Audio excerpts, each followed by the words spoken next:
Yo, what's good, basketball heads? It's your boy Crush. Let's talk about Michael Jordan surviving the Jordan rules, basically. Isiah Thomas, Dennis Rodman, and John Sally admit the brutality of the Jordan rules. What is the Jordan rules? Stop Jordan by any means necessary. Anything goes when it comes to stopping Michael Jordan. Do not let him score the basketball. People want to compare LeBron to Michael Jordan and all these players. Like, which other player was so great that you had to make a rule to stop him? You have to have a team rule to stop this man. If that's not greatness and excellence, I don't know what is. Imagine if they had the LeBron rule where, we got to stop him by any means necessary. Yes, we know it's a different era. The game is not as physical. You can't do certain things. I understand that. But imagine if they had a LeBron rule where you got to stop this man by any means necessary. The problem, though, is as great as LeBron is, LeBron have never been on that level to where you need a rule to stop him. Just basically keep LeBron out the paint and that's it. With Jordan, you had to stop him. They had to literally rough this man up, playing football with him. The Pistons literally tried to hurt Jordan. Like, they tried to physically hurt Jordan.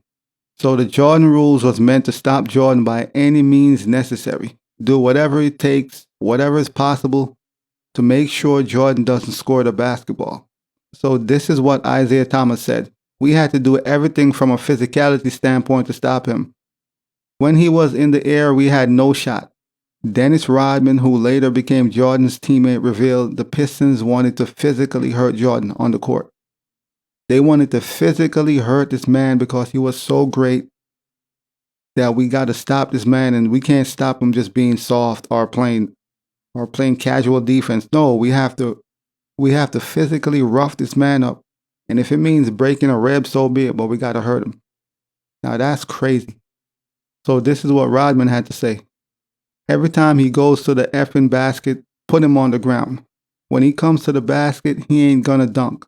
We're gonna hit you and you'll be on the ground. We tried to physically hurt him.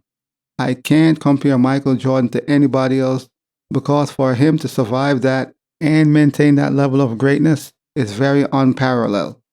And this is what John Sally had to say. Detroit had the Jordan rules just for Michael. I don't know how he came out of it alive. You have to stop him before he takes flight because he's not human. As soon as he steps in the paint, get him.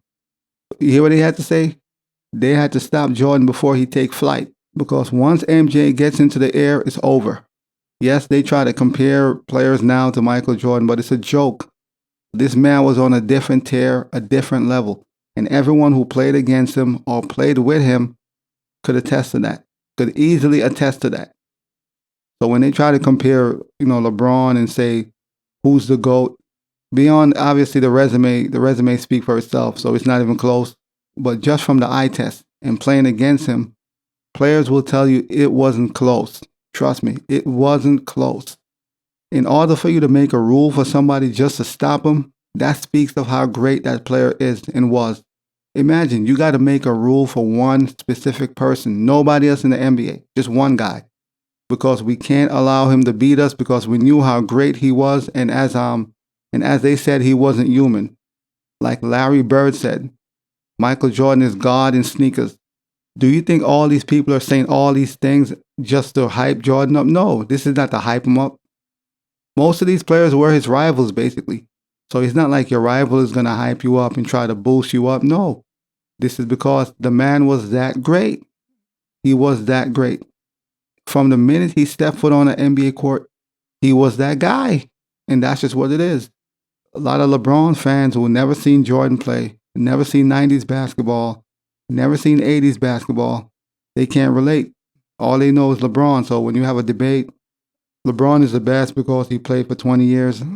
No, don't get me wrong. That's great and all, but that's a small thing in the debate of greatness. Jordan is a next level type player. There's levels to this. He's tier 1 and everybody else is beneath.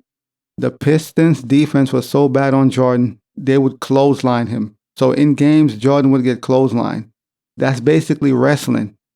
Dudes were clotheslining Jordan in games.